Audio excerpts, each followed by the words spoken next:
been in discussions with the officers here for almost about 8 to 9 months, and they were very keen to get a professional tournament here. They have been holding small corporate events here, some amateur events here, but they were very keen to put it on a pan-India map to start with, and I think long-term objective will be to put it on an international platform.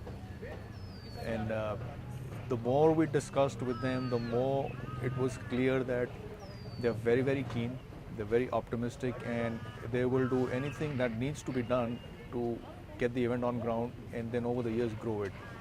And I think personally speaking, I think it's been a great week. It's been a very solid effort from not just the Chief Minister's office, but also everybody else who's been involved at the event.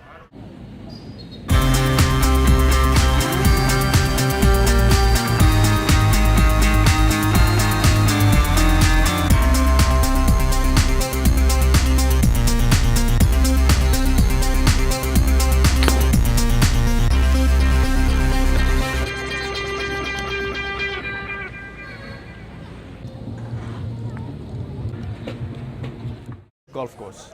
It's a very natural golf course. No earth has been moved, so every slope, every undulation, every hole is natural, and there's a different character and a very unique character to most of the golf holes here. Leaving that aside, I think the commitment we have seen from everybody, not just for the golf tournament, but also with the other activities which are involved, which have been staged through the week, that's been very, very positive and very encouraging. And just the way everybody has been hosted here, from the players to the officials to everyone else who's been here, it's been very warm. And those things go a very long way in making an event a success. And I think on that front, it's been one of the very solid weeks we've seen through the year.